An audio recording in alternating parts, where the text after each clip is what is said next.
Good evening, good evening. How is everybody tonight, this fine Wednesday night? Gonna get out our prayer card for tonight. Get ready to read that real soon. Welcome everyone in. Hello, Paula. Or good evening, I should say. I hope everyone is having a great Wednesday. I'm doing okay. Hanging in there. Let's just hope sitting here in my wonderful little chair does not pull my muscles up tonight. I'll be really happy about that if it doesn't. So, we have, this is kind of a long chapter. 26 is a pretty good long chapter. But hopefully we will find out everything we need to find out about Robin.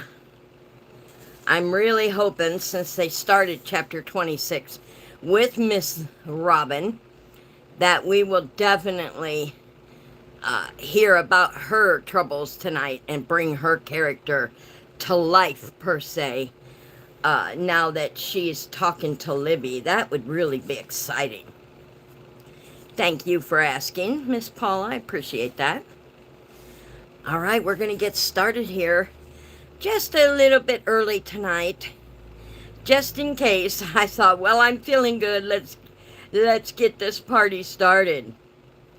Don't forget to give me a like, y'all. And if you are new to my channel and listening to the first time, check out the playlist and catch up on the characters and what we're doing. And give me that big thumbs up if you so will. And on the right side of your tablet, you'll see the heart right there. Go ahead and hit that heart for me. I would appreciate it. Periodically during the live, just hit the tap on the heart. That would be awesome too. All right, we're going to get started. Let's do tonight's prayer before we chapter 26. Tonight's prayer is, blessed be the Lord who daily loads us with benefits, God of our salvation. Psalm 16:19. Blessed be the Lord who daily loads us with benefits, God of our salvation. Oh, that is a beautiful Psalms. I love that one. And that's our daily prayer for this Wednesday. Now we're going to get in to chapter 26. Robin clenched a tissue and held it beneath her nose. If there was one thing she hated in this world, it was an emotional woman. 3 glasses of wine with Roy Bollinger and almost over, she had become a hysterical one herself. It was all so hopeless. She was hopeless. Sniffling, she blew her nose and then rubbed the back of her hand across her upper lip. The tears only contributed to her misery. She felt weak and spineless, and a wreck. The doorbell chimed, and it was almost more effort than she could bear to answer it. She wouldn't have budged from the sofa if she didn't already know it was Libby. Libby walked into the condo, took one look at Robin, and shook her head. You look dreadful. Thank you ever so much, she muttered sarcastically. She was still in her cotton nightgown and hadn't bothered to comb her hair or make an effort to put on her makeup. She was a complete mess, inside and out. Okay, tell me, Libby insisted. What happened? I thought you were bringing me soup. I decided making an extra stop would take too long. You sounded miserable. I am. She returned to the sofa, jerking another tissue from the box, and with such force it toppled to the floor. She pressed the tissue against her face with both hands. Holding back a sob, she collapsed onto the sofa. Are you going to tell me what happened, or are you going to make me torture it out of you? Libby dropped her purse and joined her, sitting in the chair across from her. Robin hiccuped in an effort to suppress a groan. She had brought Libby into this and invited further embarrassment, but she had to talk to someone, or she would go crazy. Stop, Libby said. I want to get us something to drink. Robin frowned her head, dismissing the very thought. It's too early in the day for anything alcoholic. Libby smiled. I wasn't talking about a Manhattan, Robin. I was thinking we could both use a glass of ice water. Oh. Robin felt all the more foolish, although at this point she was ready to drown her sorrows in just about anything. Libby disappeared into the kitchen and returned in short order with a small glass of water. Robin took a deep swallow. The cold liquid helped relieve the tenderness in her throat. In all her life, Robin couldn't remember being this emotional over anything. Maybe this was a symptom of early onset menopause. She hadn't even been this upset when she went through her divorce. Really. She was being ridiculous. But everything felt so bleak, so impossible. She took another long drink. She realized how thirsty she was. Well, no wonder. She had been having regular bouts of tears for the better part of 3 days. Libby returned to the chair and patiently waited for Robin to start explaining.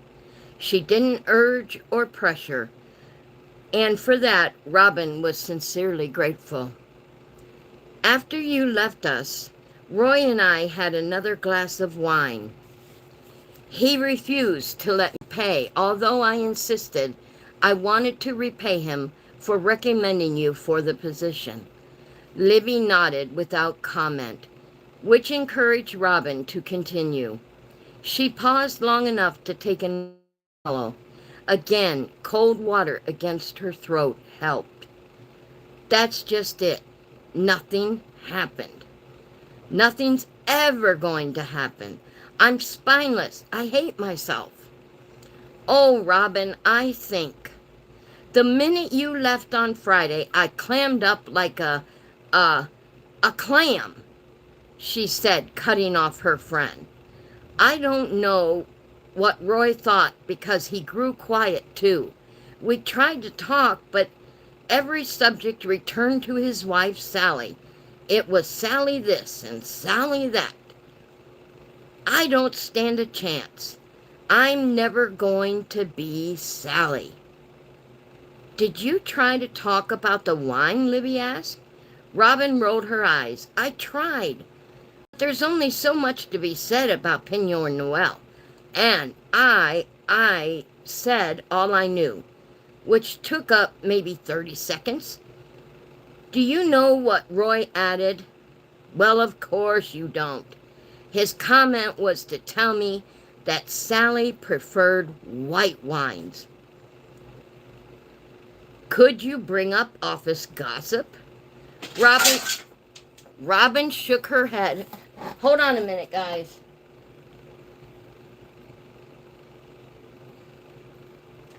Something fell over there. Hang on a minute.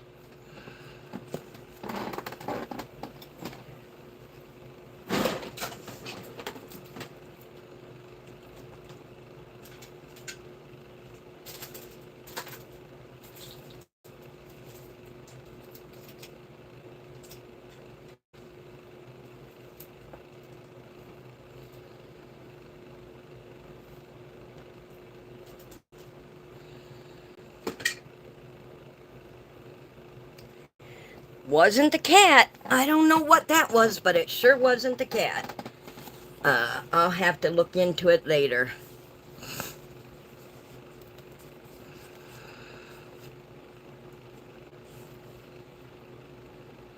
Robin shook her head. Roy isn't the type to gossip, and I don't really know any. I tend to mind my own business at work. You and I are too much alike, Libby muttered, and leaned against the back of the chair, crossing her legs. Robin was glad, at least for one of them, to relax. Libby was right.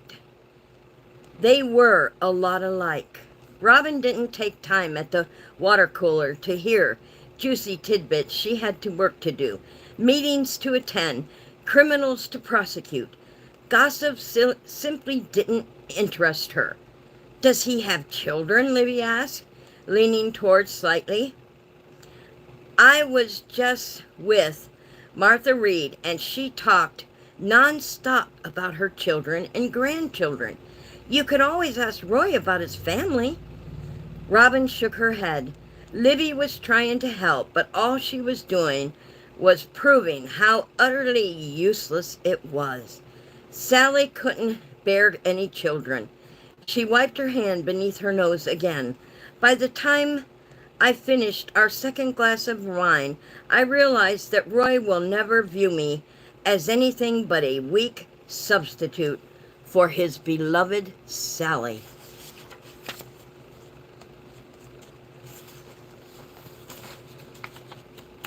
Kind of makes you feel sorry for her right there, that, she really cares about this guy, and he just seems to want to talk endlessly about his passed on wife. I mean, that would hurt. Robin, you're jumping to conclusions. What else am I to assume? Libby had been with them only a short while, and after she left, everything had gone so quiet, so awkward and uncomfortable. Every word out of Roy's mouth had been about Sally. It must be nice to be that loved. All the evening had proven to Robin was that she didn't stand a chance with Roy. She couldn't compete with a dead woman. Libby's eyes widened with what looked like disbelief. He seemed happy enough to hear from you on Friday. He was the one who suggested you meet, wasn't he? Yes, but Robin. I was there, she cut in for a second. I'm not a complete dunce. Libby, I can read the signs. He isn't interested. He's polite and friendly, and the bottom line is obvious to me. Roy respects me and thinks I'm a good attorney, but he isn't interested in developing any kind of relationship. Libby's shoulders sagged with defeat. I've never seen you like this, distraught. I want to help. I know, Robin whispered. I'm just so disappointed. I've carried this romantic fantasy around in my head for months. It's time I face facts. That's all it is, a fantasy, make-believe. And it will never be anything more. They sat quietly for a few minutes, while Libby apparently mulled over everything. When was the last time you ate? She asked, glancing at her watch. Robin couldn't remember precisely. Yesterday around lunchtime, I guess. Why? Because everything will seem better with food in your stomach. Libby started for the kitchen. Good luck, Robin called after her. I haven't gotten groceries in weeks. The milk is so old it has a picture of the Lindbergh baby on it. Okay, fine. I'm going out to pick up dinner for us. I'm famished. What sounds good to you? Robin shook her head. I don't really care. You pick. Okay, I will. After Libby left, Robin took a quick shower, changed clothes, and she was combing out her wet hair when the doorbell chimed. It certainly hadn't taken Libby long to find dinner. When she opened the door, it wasn't Libby who stood on the other side of the threshold. It was Roy. Once more, she went completely mute. Robin couldn't have said a word to save her soul.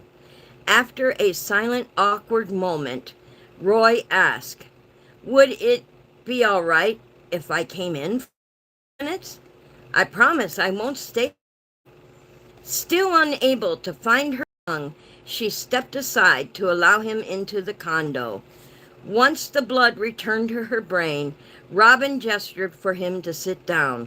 Embarrassed by the stash of used tissues that littered the top of the coffee table, she immediately stuffed them inside an empty tissue box. The pillow from her bed and blanket were sprawled across the sofa. She reached for the blanket next, intent on folding it. "I came because I heard you phoned in sick," Roy said. "Assistant gave me your address. Are you okay? I mean, you look like you're feeling better." "I am better, thanks." He remained rooted to the carpet just inside her front door, hands buried in his pockets. "I'm not good at this sort of thing," he murmured. "What sort of thing?" she asked. She folded the blanket and held it tightly against her stomach. He looked away. His gaze bounced around the room, landing here and there and everywhere, except on her. "I don't know what I did wrong Friday night." "You didn't do anything wrong," she rushed to tell him. She stopped just short of saying she couldn't be Sally. He'd come to her, and she needed to listen, leap to conclusions, or make a rash judgment. "I didn't do anything wrong, but..." He hesitated, looking her way for the first time. "But what?" she asked softly, her heart rate accelerating rapidly.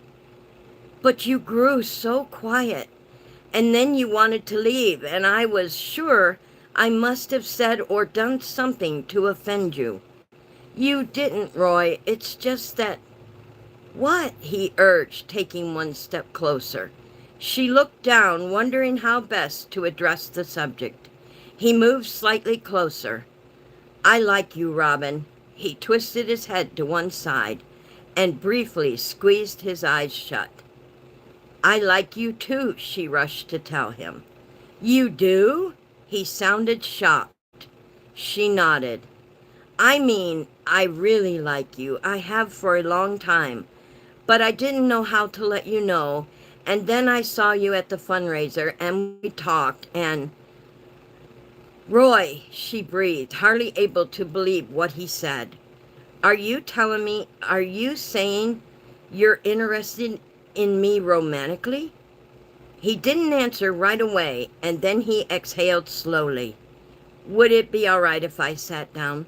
"Of course." He claimed the chair Libby had recently vacated.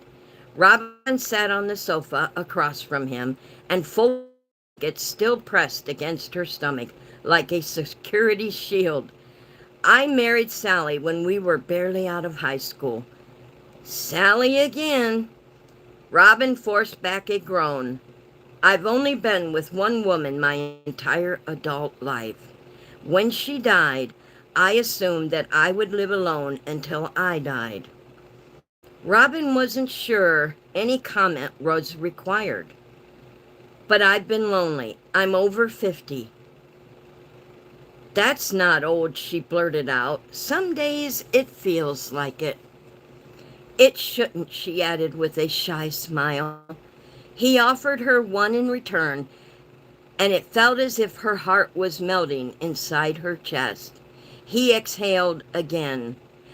"What I'm trying to say, and doing a terrible job of it, is that I realize I don't want to be alone for the rest of my life. I didn't think it was possible to fall in love again. But since being with you, I think it's a possibility." He looked down at his hands. "I'd like to date you, Robin. "Okay," she said, laughing at herself. He was talking about her now, not Sally. "We can start slow." "Okay, whatever you want." It probably wasn't in good taste to show how eager she was. Do you play bridge? He asked. No, but I can learn. I'll teach you, he said, grinning. She nodded. He smiled, and she smiled back. How about Wednesday night? We can have dinner, and then we'll have our first bridge lesson. I'll invite the Wainwrights over.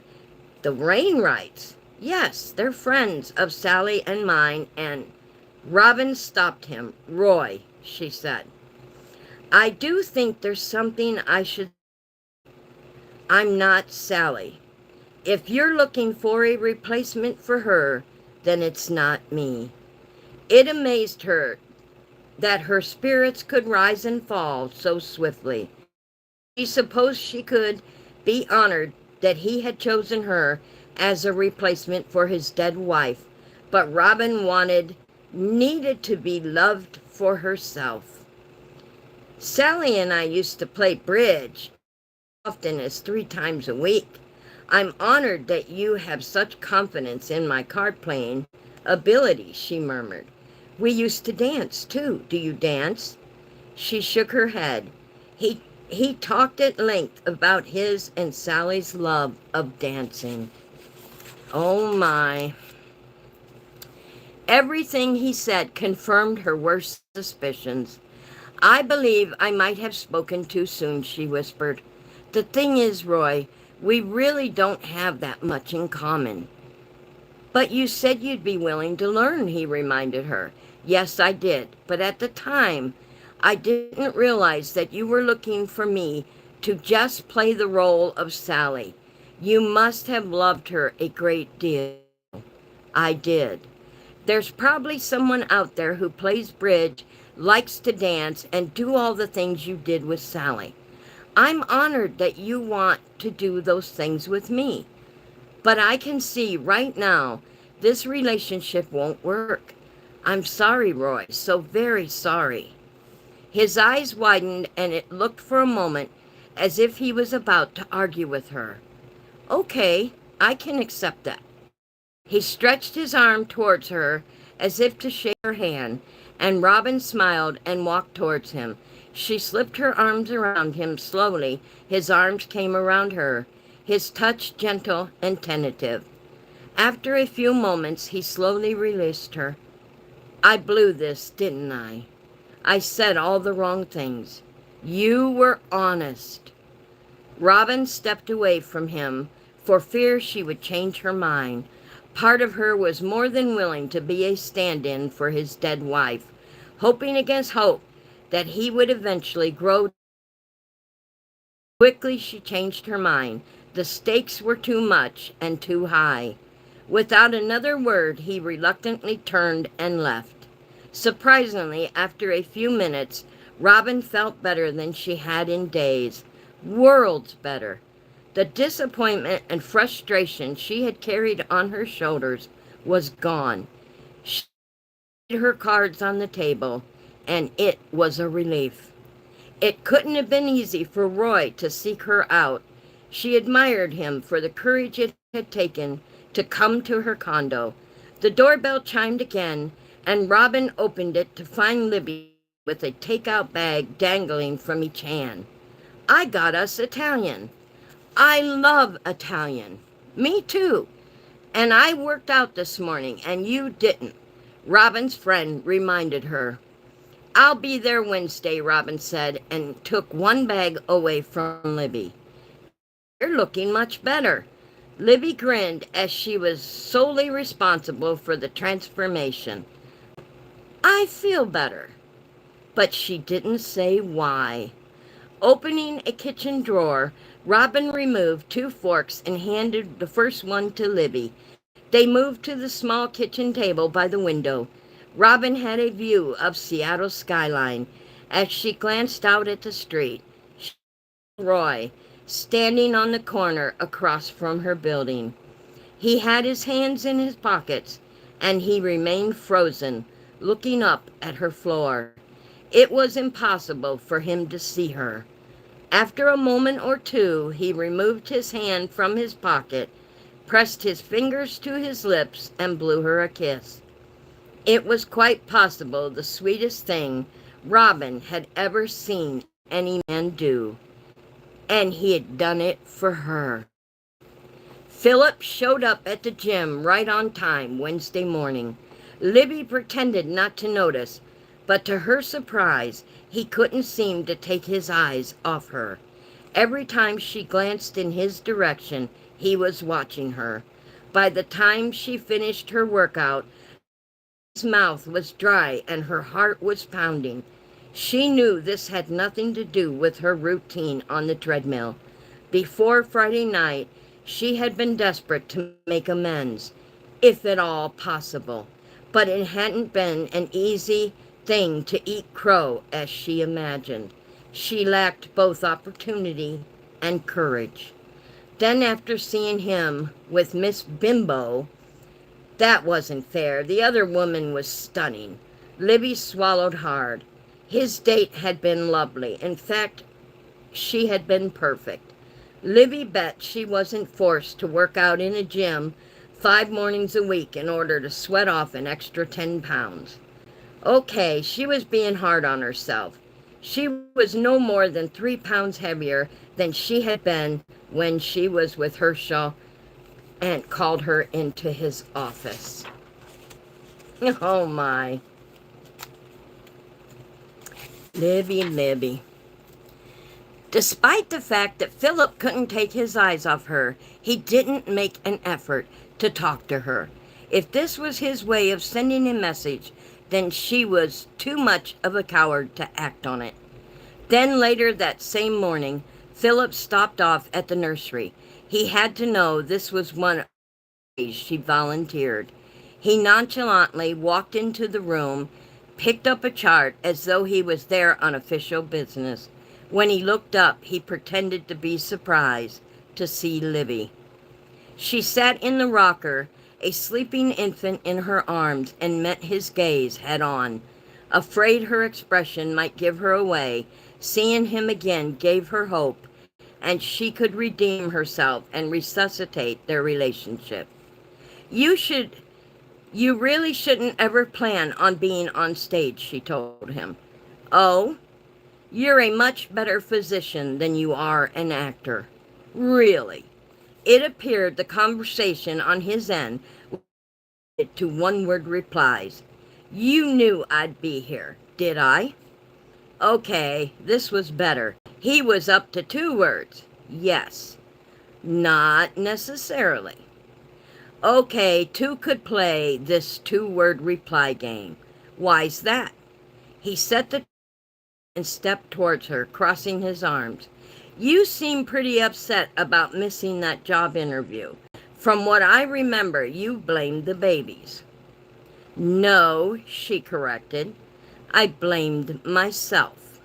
Libby hesitated and then rushed ahead, hoping to find the right words.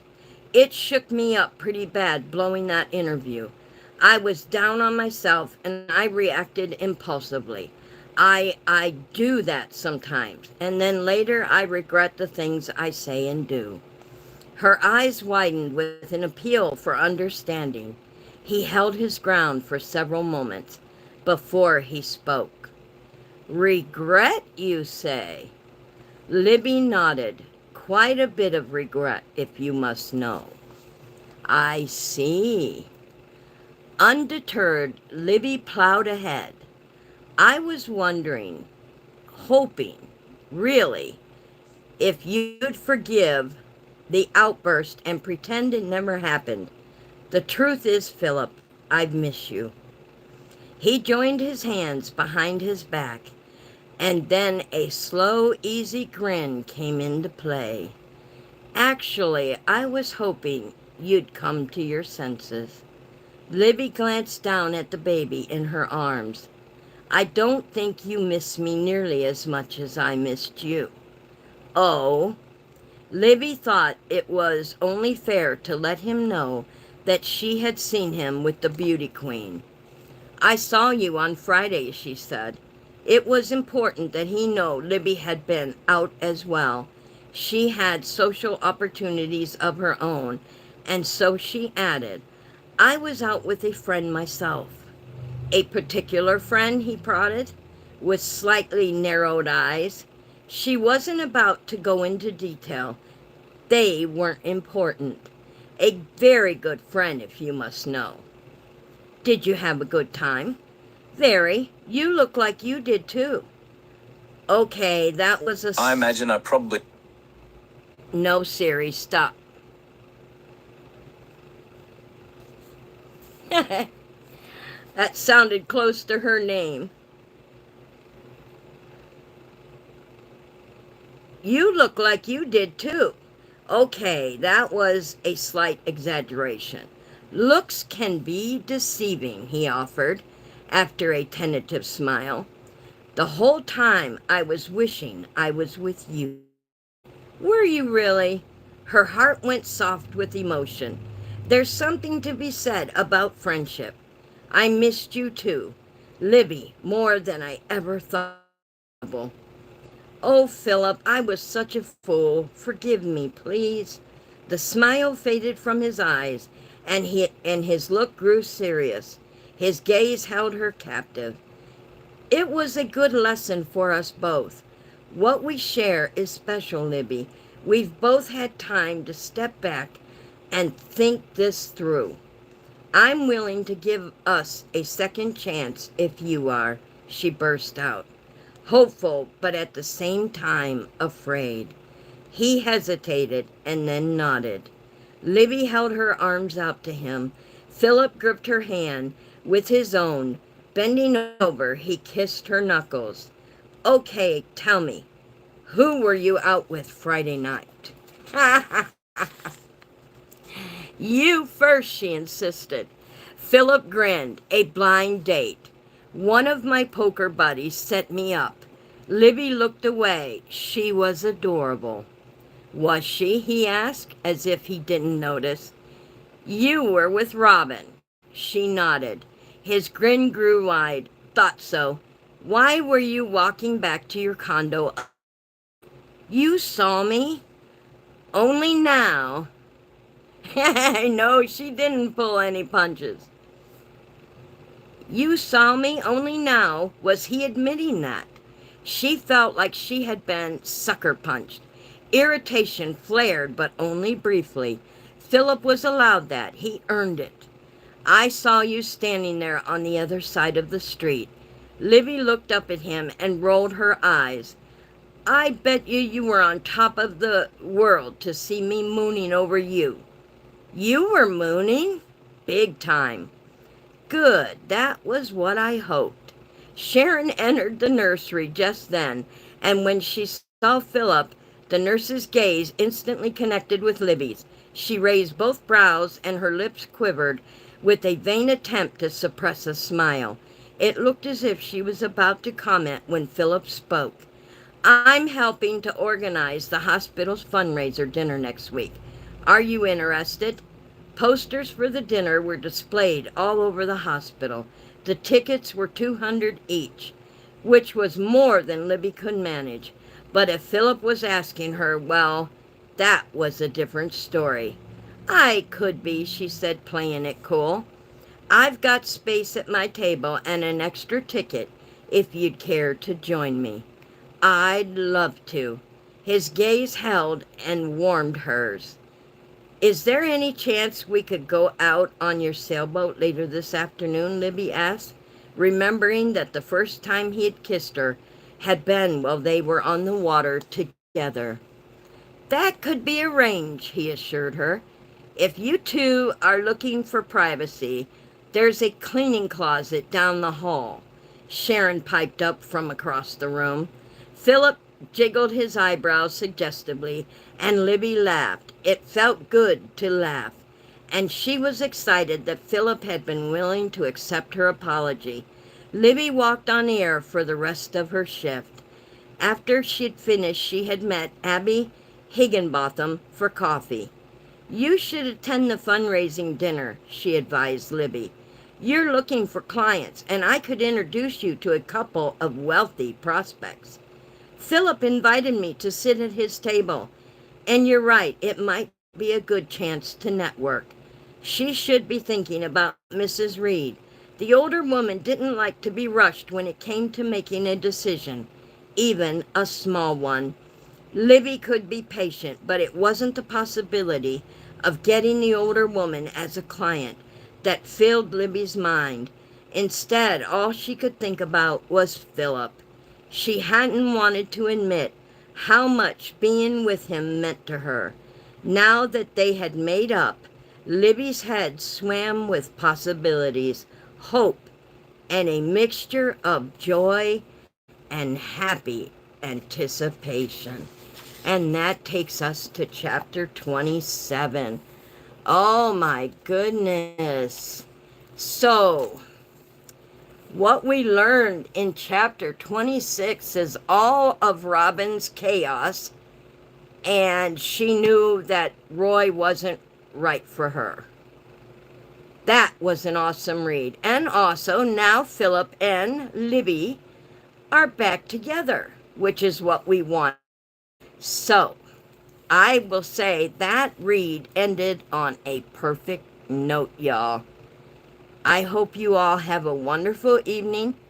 Sleep peacefully, dream, and I'll see you in another live, y'all. Good read, good read.